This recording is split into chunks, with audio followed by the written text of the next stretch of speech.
Si estás viajando por la carretera a 70 millas por hora y el puente delante de ti está caído, ¿no sería increíble que alguien estuviera ahí para advertirte antes de que cayeras al río?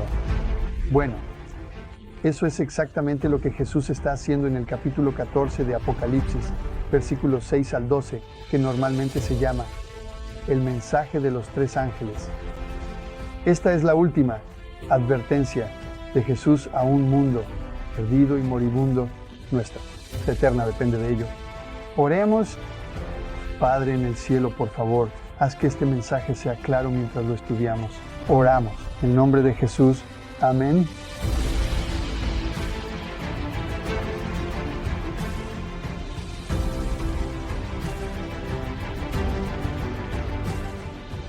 Nuestro viaje a través de la vida ha estado marcado por una serie de elecciones, algunas que trajeron resultados positivos y otras que llevaron a consecuencias no deseadas. Bueno, desde la creación de este mundo, como se muestra en los primeros capítulos de Génesis, Dios introdujo el concepto de lección en el capítulo 2, versículo 16. Y la Biblia dice: y el Señor Dios le mandó al hombre diciendo: de todos los árboles del jardín podrás comer libremente. Y luego en el versículo 17 dice: pero del árbol del conocimiento del bien y del mal no comerás de él, porque el día que comas, él ciertamente morirás. Cuando Dios creó a Adán y Eva, fueron creados para vivir para siempre y nunca morir. También fueron creados santos, pero por amor a nosotros nos dio la libertad de elegir. Y como resultado, comer del árbol prohibido fallaron. Y como resultado de ese error, cada cosa mala en el mundo es consecuencia de eso. La muerte, el asesinato, el robo, incluso la degradación de la tierra. Y Adán y Eva también murieron. Esta la verdad de la prueba en la creación del mundo. Si Adán y Eva hubieran pasado esta prueba, este mundo sería muy diferente hoy. Adán y Eva no habrían muerto. No habría todas estas señales de pecado. Todavía tendríamos el jardín del Edén y este mundo habría sido un lugar perfecto en todos los sentidos. Al llegar a Apocalipsis 14, esta es la verdad final de la prueba que Dios usa para determinar quiénes son su pueblo. Y en esta prueba se determinará quién obtiene la vida eterna o quién obtiene la muerte eterna. Al comenzar, volvamos al capítulo 14 de Apocalipsis y leamos el versículo 6. La Biblia dice: y vi a otro ángel volar en medio del cielo, teniendo el evangelio eterno para predicar a los que habitan en la tierra y a toda nación, tribu, lengua y pueblo. Ahora, este versículo comienza con la frase: vi a otro ángel. En el griego original, la palabra utilizada para ángel es ángelos, que, según el concordancia de Strong, puede significar tanto mensaje como mensajero. Y en este contexto, mensajero encaja perfectamente porque este es un mensaje que se está difundiendo rápidamente por los cielos, simbolizando su alcance mundial. Se está compartiendo con toda nación, tribu, lengua y pueblo. El mensaje que lleva este ángel se describe como el evangelio eterno, pero es exactamente el evangelio eterno. Hay muchas referencias al evangelio a lo largo de la Biblia, pero una que realmente captura su esencia se encuentra en Romanos capítulo 1, versículo 16. Dice: porque no me avergüenzo del evangelio, porque es el poder de Dios para salvación a todo aquel que cree, al judío primero y también al griego. Bueno, este versículo enfatiza que el evangelio es el poder de Dios para salvar. Está disponible para todos, judíos, gentiles por igual. También aprendemos, Hechos capítulo 4, versículos 10 y 12, que el Dios que salva es Jesús. En el versículo 10 dice, sea conocido por todos ustedes y por todo el pueblo de Israel, que por el nombre de Jesucristo de Nazaret, a quien ustedes crucificaron, a quien Dios resucitó de entre los muertos, incluso por él, este hombre está aquí delante de ustedes, sano.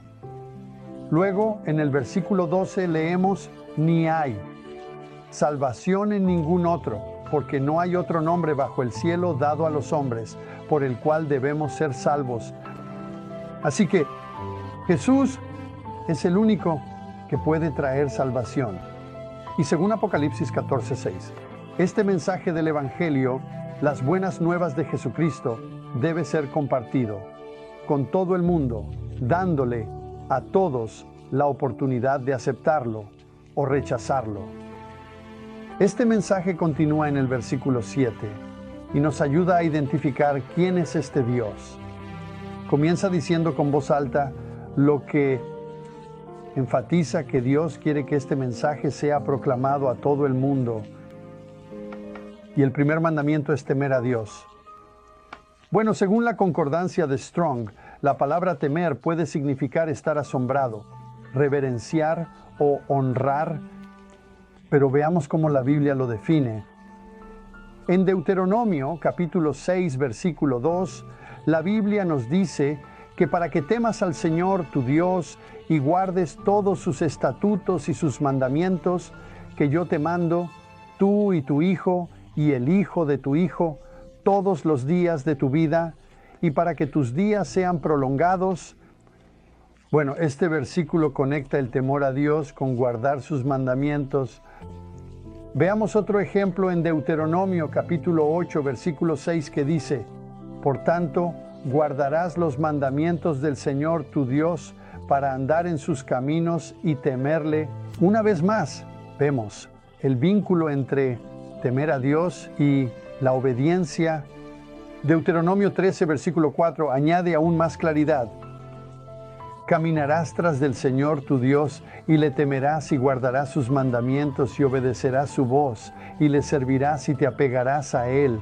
Aquí, temer a Dios está relacionado con andar en sus caminos, servirle y aferrarse a Él. El rey Salomón, a quien la Biblia describe como el hombre más sabio aparte de Jesús, lo resume en Eclesiastés capítulo 12, versículo 13. Escuchemos la conclusión de todo el asunto. Teme a Dios y guarda sus mandamientos, porque este es el deber de todo hombre.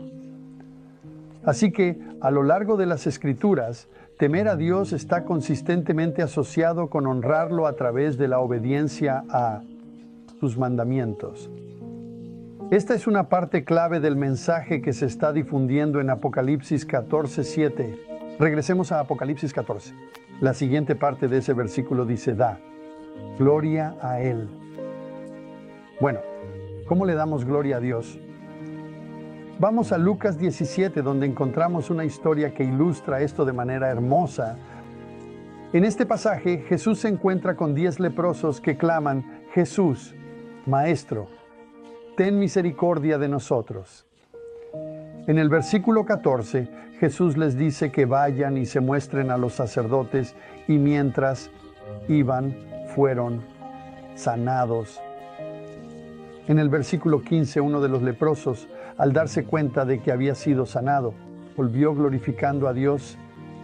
El versículo 16 dice, y cayó sobre su rostro a los pies de Jesús, dándole gracias, y era un samaritano. Este hombre ni siquiera era judío, sin embargo, volvió para dar gracias.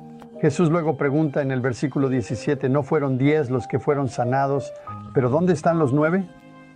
En el versículo 18 continúa, no se encontró a ninguno que regresara y diera gloria a Dios, excepto a este extranjero. Esta historia nos enseña que dar gloria a Dios se trata de reconocer su bondad, agradecerle por lo que ha hecho en nuestras vidas y alabarlo. ¿Con qué frecuencia? Dios nos provee sanándonos, alimentándonos, vistiéndonos, dándonos refugio. Sin embargo, no le agradecemos ni le damos la gloria que merece. Todo lo que tenemos viene de Dios Y lo glorificamos cuando reconocemos eso y expresamos nuestra gratitud. Siguiendo adelante, la siguiente parte de Apocalipsis 14:7 dice, porque ha llegado la hora de su juicio. Algunas traducciones dicen, porque ha llegado la hora de su juicio. Bueno, este es un tema significativo del que podríamos hablar fácilmente. Una hora para explorarlo completamente. Así que incluiré un enlace al final para un estudio más profundo sobre este importante tema. En la última parte de Apocalipsis 14:7, la Biblia nos instruye a adorar al que hizo el cielo, la tierra, el mar y las fuentes de las aguas.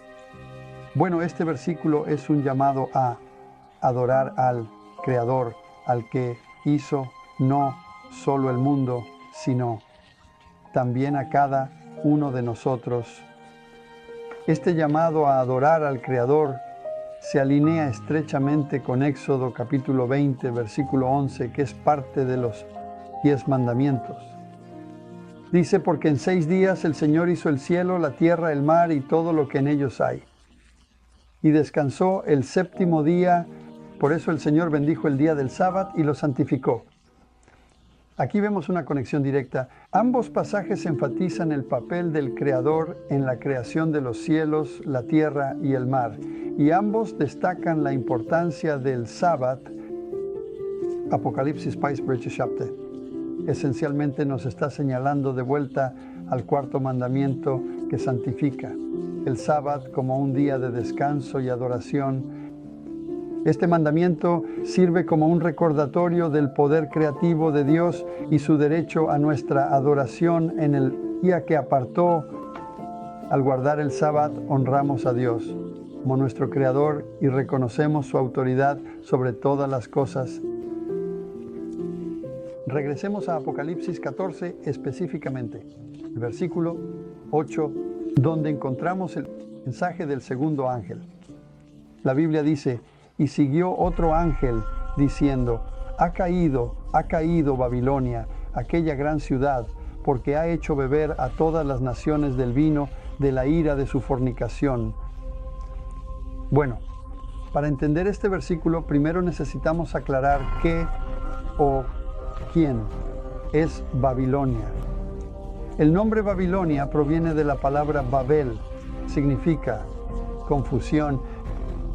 Quizás recuerdes la historia en Génesis 11 donde Nimrod llevó a la gente a construir una torre enorme, la Torre de Babel. Su intención era construir una estructura tan alta que si Dios enviaba otro diluvio, pudieran escapar de él. Sin embargo, Dios descendió, confundió su lenguaje y los dispersó por toda la tierra, poniendo fin a su proyecto. La primera vez que vemos a Babilonia como un imperio es bajo el reinado del rey Nabucodonosor, quien controlaba gran parte del mundo conocido. Después de la muerte de Nabucodonosor, su nieto asumió el trono y durante su reinado, Babilonia cayó cuando los medos y los persas conquistaron la ciudad durante una fiesta de borrachos. La siguiente mención significativa de Babilonia en la Biblia está en Apocalipsis capítulo 17. En el versículo 5 dice, y en su frente tenía un nombre escrito, Misterio, Babilonia la Grande, la madre de las rameras y de las abominaciones de la tierra. Bueno, aquí Babilonia está personificada como una mujer, simbolizando algo más que una ciudad literal. Esta, Babilonia, representa un sistema corrupto que ha influenciado y llevado a las naciones a la confusión espiritual y la inmoralidad. Así que en Apocalipsis capítulo 14, versículo 8, cuando dice que Babilonia ha caído, no se refiere solo a la ciudad antigua, sino más bien a una Babilonia simbólica, un sistema de confusión y rebelión contra Dios que, en última instancia, enfrentará juicio.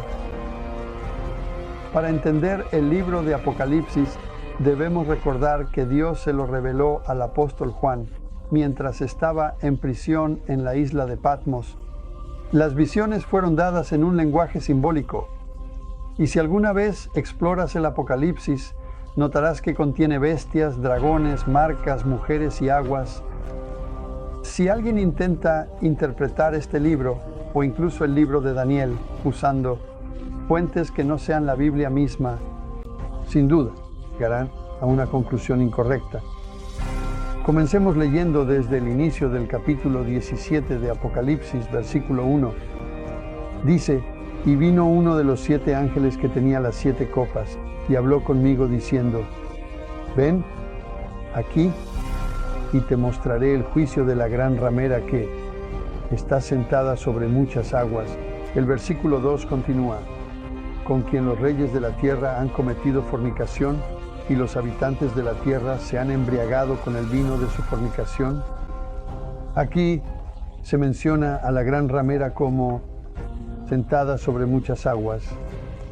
En la profecía bíblica, las rameras y prostitutas a menudo se refieren como mujeres, así que primero necesitamos entender qué representa una mujer en la profecía.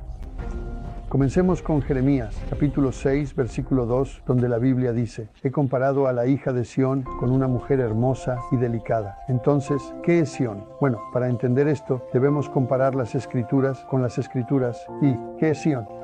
Bueno, para entender esto debemos comparar Escritura con Escritura. Isaías 51, versículo 16, nos dice en la última parte de ese versículo: «Y di, Sión, eres mi pueblo». A lo largo de la Biblia, las iglesias a menudo se mencionan en términos femeninos, como iglesias hermanas, iglesias madre. De hecho, en 2 Juan capítulo 1, versículo 1, Juan se refiere a una de las iglesias como una mujer, diciendo: «El anciano, a la dama elegida y a sus hijos, a quienes amo en la verdad, y no solo yo, sino también todos los que han conocido la verdad». Él se está dirigiendo a la iglesia como a una mujer. Incluso termina la carta en el versículo 13 con: «Los hijos de tu hermana elegida te saludan». Amén.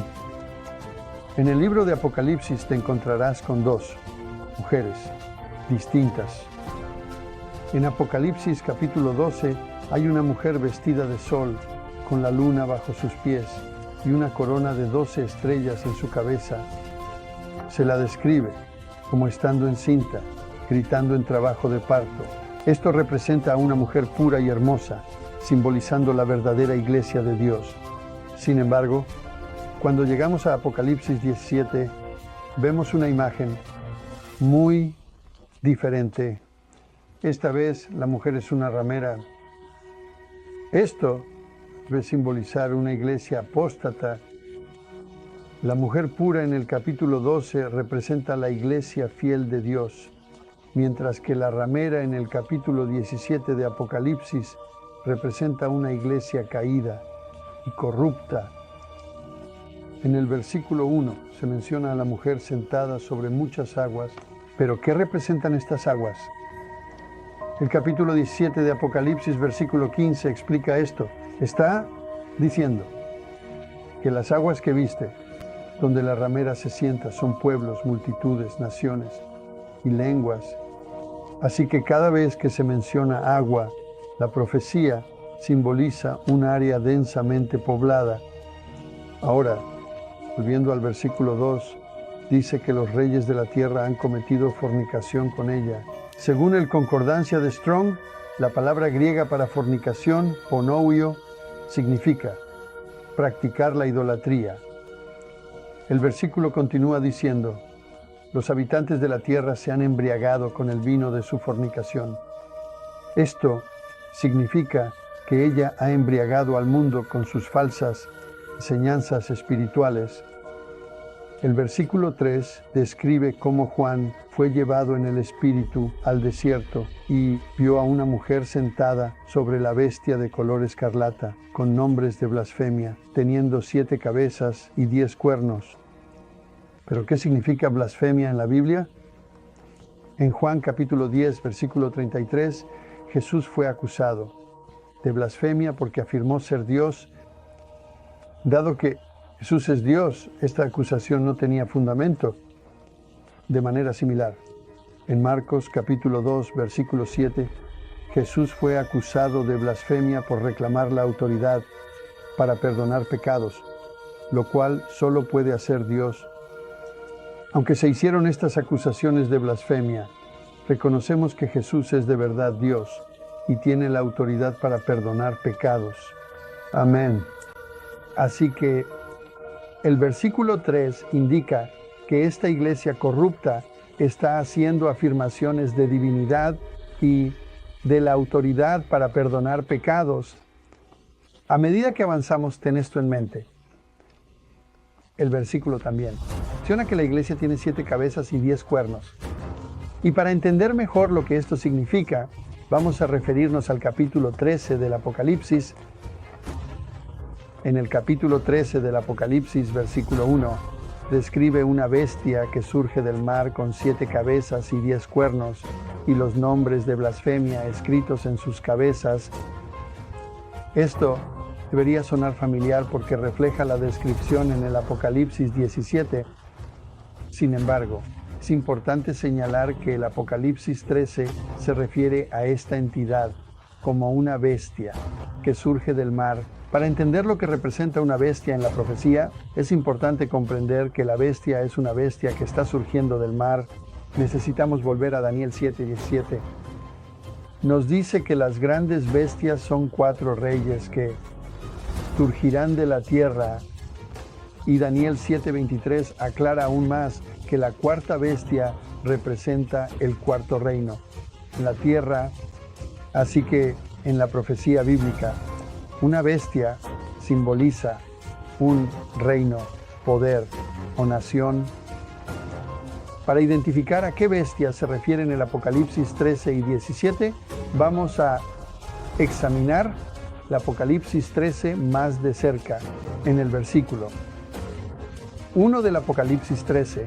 También se menciona que la bestia surge del mar.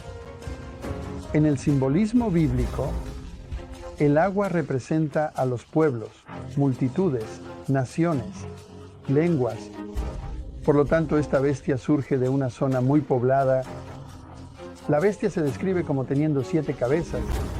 Apocalipsis chapter 9 aclara que estas 7 cabezas representan 7 montañas sobre las que se sienta la mujer. Esto sugiere que el poder descrito no es solo una nación, sino una iglesia, y se originó en una región muy poblada con su sede en 7 montañas. Además, el versículo 1 del Apocalipsis 13 señala que la bestia tiene 10 cuernos con 10 coronas en sus cuernos. El versículo 12 del Apocalipsis 17 explica qué son estos 10 cuernos, y son 10 reyes que aún no han revelado reinos, pero reinarán como reyes por un corto tiempo con las bestias. Los 10 cuernos y los 10 reyes mencionados en el Apocalipsis se refieren a los 10 países que, históricamente, formaron Europa. Para entender esto necesitamos mirar a Daniel 7 y Daniel 8. Primero que nada, en Daniel 7 se describe cómo un pequeño cuerno de poder sometió 3 de estos reinos. Los 7 reinos restantes eventualmente formaron lo que ahora reconocemos como la Europa moderna. Asegúrate de visitar BibleProphecyMadeEasy.org, donde tendremos un video y una guía de estudio que explica esto en gran detalle. Ahora, vamos a examinar el resto del versículo 1 en el Apocalipsis 13. Dice que sobre las cabezas de la bestia había nombres de blasfemia. Bueno, como mencionamos antes en el Apocalipsis 17:3, la blasfemia se refiere a un reino o iglesia que afirma ser Dios o afirmando el poder de perdonar pecados. El versículo 2 introduce algunas imágenes preocupantes. La bestia que Juan vio era como un leopardo, con los pies de un oso y la boca de un león. Bueno, en Daniel 7, estas criaturas representan diferentes imperios. Él, león simboliza a Babilonia, el oso representa a Medo-Persia y el leopardo representa a Grecia, que fue conquistada rápidamente por Alejandro Magno. Juan, mirando hacia atrás desde su tiempo, indica que este reino o iglesia tiene características similares a estos tres imperios anteriores. Vamos a examinar la última parte del versículo 2. La Biblia dice que el dragón le dio a la bestia su poder, su trono y gran autoridad. ¿Quién o qué es el dragón? No necesitamos adivinar. El capítulo 12, versículo 9 del Apocalipsis aclara que el dragón es esa antigua serpiente llamada el diablo y Satanás, que engaña al mundo entero. Esto significa que el diablo está detrás de este reino o iglesia, ya que le otorgó su poder y autoridad. Ahora, podrías estar preguntándote a qué reino o iglesia se refiere esto. El versículo 3 nos dice: vi una de sus cabezas como herida de muerte, pero su herida mortal fue sanada y todo el mundo se maravilló tras la bestia. En más detalle, te animo a que visites BibleProphecyMadeEasy.org. Ahí encontrarás videos y guías de estudios sobre el anticristo que revelan claramente este reino o iglesia como la Iglesia Católica Romana. El Papa ha hecho afirmaciones audaces representando a Dios en la tierra, lo cual se considera una blasfemia. Además, la Iglesia afirma su capacidad para perdonar pecados a través de la confesión. Los sacerdotes a menudo dicen que los pecados son perdonados solo, después de ir a la iglesia y confesarlos a ellos, a veces requiriendo actos adicionales como rezar el rosario. Sin embargo, según la Biblia, solo Dios puede perdonar pecados. En el capítulo 13, versículo 5 del Apocalipsis, se habla de un poder dado a esta bestia que hablaría grandes cosas y blasfemias y tendría autoridad por 42 meses. Históricamente, algunos interpretan esto como una referencia a la Iglesia Católica Romana, que tuvo un poder significativo desde el 538 d.C. hasta el 1798 d.C. Durante este tiempo, la Iglesia ejerció una gran influencia sobre el mundo. Sin embargo, en 1798, Napoleón envió a su general, Berthier, para capturar al Papa, y luego murió en el exilio, cumpliendo así la profecía en el versículo 3. Y vi una de sus cabezas como herida de muerte. Bueno, Napoleón creía que había acabado con la Iglesia Católica para siempre. Sin embargo, como continúa el versículo 3, la herida mortal fue sanada. En 1929, Mussolini restauró el poder al Vaticano, devolviendo el control al papado, lo que muchos ven como el cumplimiento de esta profecía. Tristemente, este versículo concluye: y todo el mundo se maravilló tras la bestia, lo que significa que el mundo siguió a este poder. Otro detalle clave se encuentra en el versículo 7, que dice que se le dio poder para hacer guerra contra los santos durante esos 1260 años que se mencionaron. Se cree que este periodo representa el tiempo en que la Iglesia Católica persiguió millones. Algunos historiadores estiman que entre 60 y 100 millones de personas fueron asesinadas. Este trágico error es visto por muchos como evidencia del control opresivo de la Iglesia durante esa época de la historia. Durante un periodo en la historia a menudo llamado Edad Media, solo se permitía que los sacerdotes leyeran la Biblia. Cualquiera que fuera sorprendido leyendo la Biblia o realizando estudios bíblicos era considerado culpable de herejía, un crimen castigable por la muerte. Fue de hecho una época oscura e impresionante para el mundo. Otra pista significativa para entender esta profecía se encuentra en el capítulo 13, versículo 18 del Apocalipsis, que dice: aquí está la sabiduría, que él tiene entendimiento, calcule el número de la bestia, porque es el número de un hombre, y su número es 666.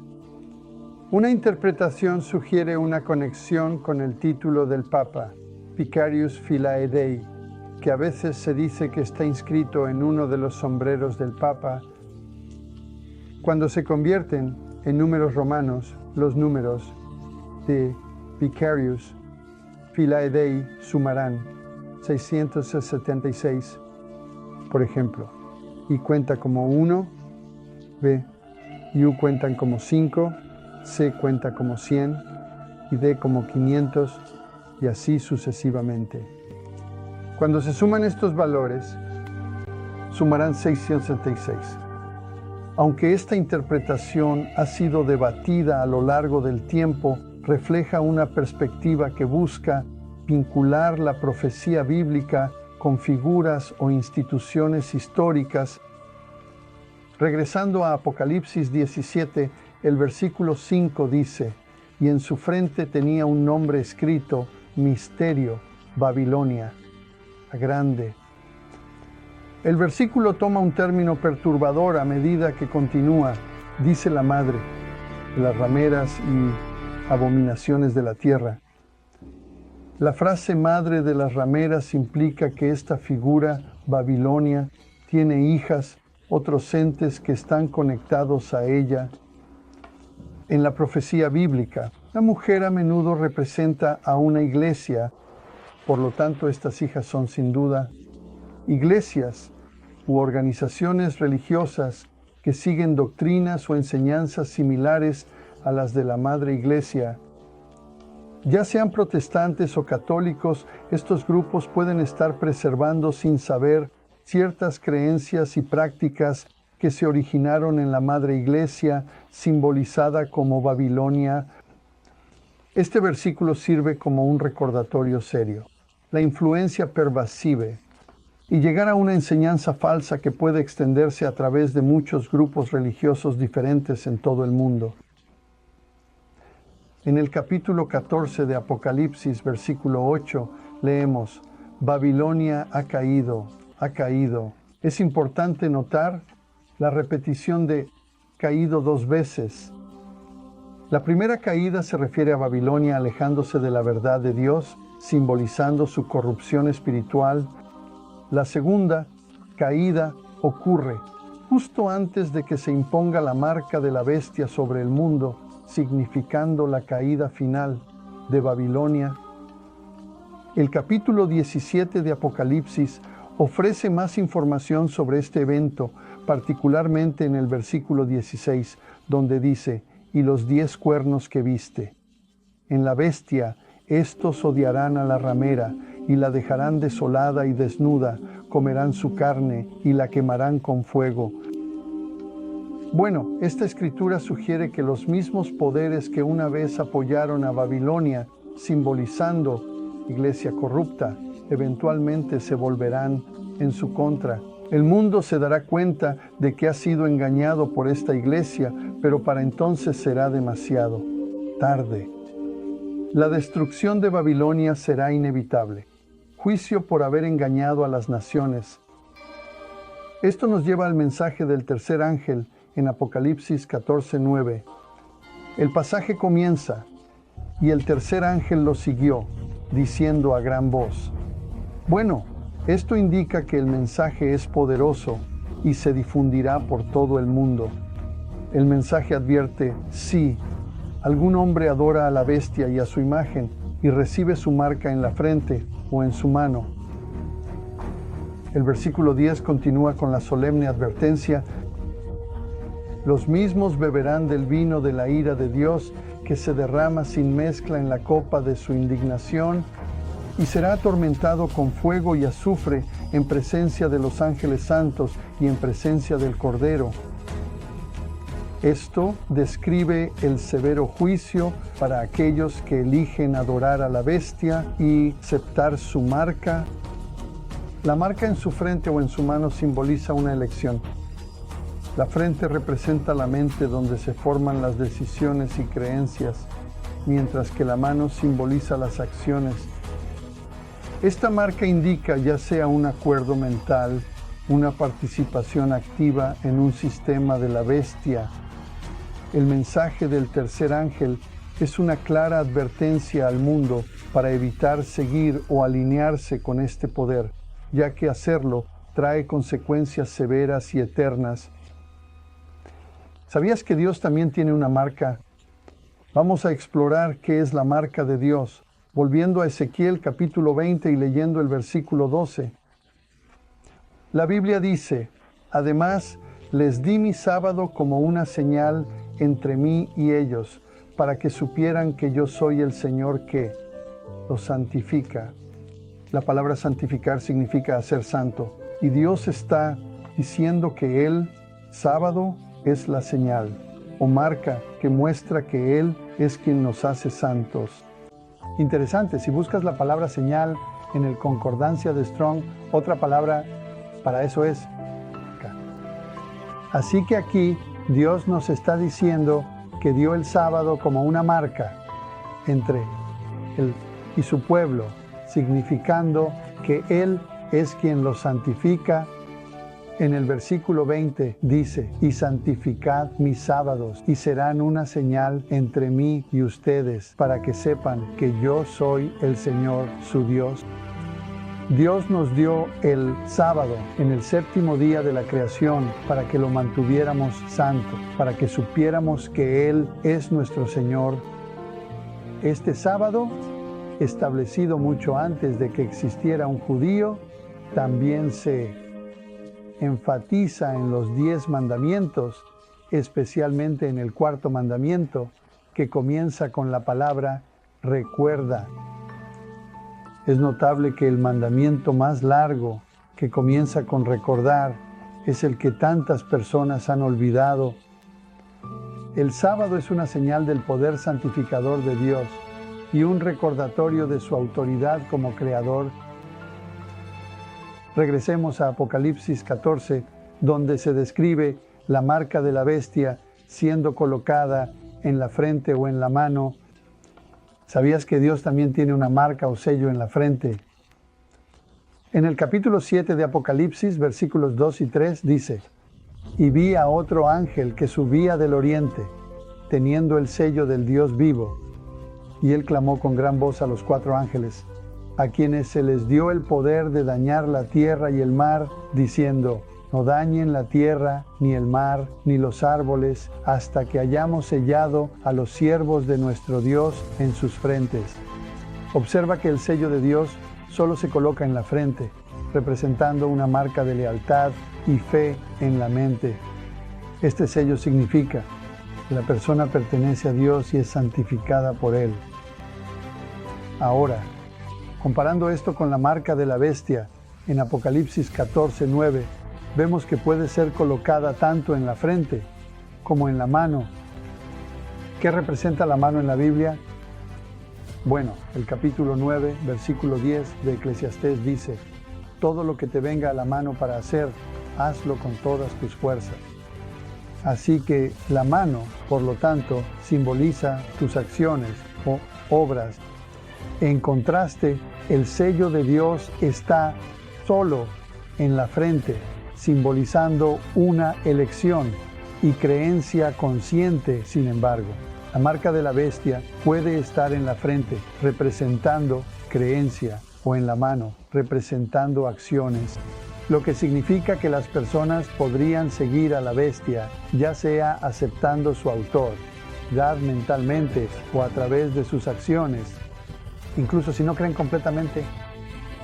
Esto resalta la diferencia entre uno, servir a Dios de todo corazón, y ser influenciado por el poder de la bestia, ya sea en pensamiento o en acción. Entonces, ¿cuál es la marca de la bestia mencionada en Apocalipsis 14? Vamos a explorar algunas declaraciones históricas hechas por la Iglesia Católica sobre este asunto. Según el Catholic Record de Londres, Ontario, el 1 de septiembre de 1923, dice: el domingo es nuestra marca de autoridad. La Iglesia está por encima de la Biblia, y esta transferencia de la observancia del sábado es prueba de ese hecho. Esto muestra claramente que la Iglesia ve el cambio del sábado al domingo como una señal de su autoridad. Bueno, además, Thomas, canciller del cardenal Gibbs, dijo una vez: por supuesto, la Iglesia Católica afirma que el cambio del sábado, el sábado, al domingo fue un acto suyo, y ese acto es una marca de su autoridad eclesiástica en asuntos religiosos. Estas declaraciones, entre muchas otras, afirman que la Iglesia Católica reclama abiertamente la responsabilidad de cambiar el día de adoración del sábado, el sábado bíblico, al domingo. Ellos consideran este cambio como una demostración de su autoridad sobre la práctica religiosa del sábado bíblico. Domingo, ellos consideran este cambio como una demostración de su autoridad sobre práctica religiosa. De hecho, el cardenal James Gibbs, en La Fe de Nuestros Padres, edición de 1917, páginas 72 y 73, escribe, y cito: no está obligado todo cristiano a santificar el domingo y a abstenerse ese día de trabajos serviles y necesarios. No es la observancia de esta ley, nuestros deberes sagrados más importantes, pero puedes leer la Biblia desde Génesis hasta Apocalipsis y no encontrarás ni una sola línea que autorice la santificación del domingo. Las Escrituras refuerzan una observancia religiosa del sábado, día que nunca santificamos. Esto revela que la Iglesia reconoce abiertamente que no hay una base bíblica para cambiar el sábado del sábado al domingo, y que la observancia del domingo es una tradición arraigada en la autoridad de la Iglesia y no en las Escrituras. A medida que estudies esto más a fondo, ya sea revisando escritos católicos o explorando la profecía bíblica, está claro que el día santo de Dios, el sábado del séptimo día, nunca ha sido cambiado en la Biblia. Desde Génesis hasta Apocalipsis, el sábado permanece en el séptimo día tal como se estableció en la creación. Si estás interesado en profundizar más, recomiendo que revises nuestros recursos en BibleProphecyMadeEasy.org para aprender más sobre el sábado y su importancia. Regresando a Apocalipsis 14, nos enfrentamos a una pregunta crítica. Si Dios nos manda a adorarlo en un día específico, pero el hombre intenta obligarnos a adorar en otro día, ¿a quién estamos siguiendo realmente? Bueno, esa respuesta es simple. A quien obedecemos se convierte en nuestro Dios. Si seguimos los mandamientos del hombre en lugar de los de Dios, entonces estamos eligiendo hacer del hombre nuestra autoridad en vez de Dios. En Apocalipsis 14 vemos las consecuencias de aquellos que toman la decisión equivocada. La Biblia dice: los mismos beberán del vino de la ira de Dios. ¿Pero qué es exactamente la ira de Dios? Apocalipsis 6:1 proporciona la respuesta. Y oí una gran voz del templo que decía a los 7 ángeles: id y derramad las copas de la ira de Dios sobre la tierra. Bueno, esto se refiere a las 7 últimas plagas que serán derramadas sobre aquellos que han rechazado a Dios justo antes de que regrese Jesús. Y una vez que se derrame la primera plaga, la probación habrá terminado, lo que significa que no habrá más oportunidades para que las personas se arrepientan. En este momento todavía tenemos la oportunidad de elegir a Dios, de adorarlo, de ponerlo en primer lugar. Desde el principio de los tiempos, la humanidad ha enfrentado una prueba: obedece a Dios y vive, o desobedece a Dios y muere.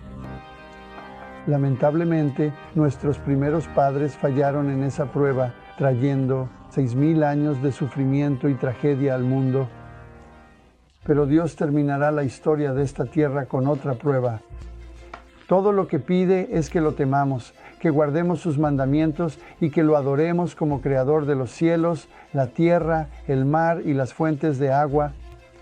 Apocalipsis 22 lo expresa de una manera muy hermosa. Aquí está la paciencia de los santos. Aquí están los que guardan los mandamientos de Dios y la fe de Jesús. Aquellos permanecen fieles a Dios guardando sus mandamientos y aferrándose a la fe de Jesús se mantendrán firmes. En la prueba final, oh hermanos y hermanas, oro para que tomemos decisiones sabias en nuestras vidas. Reflexionando sobre Josué capítulo 24, versículos 14 y 15, se nos recuerda la importancia de elegir a quién vamos a servir.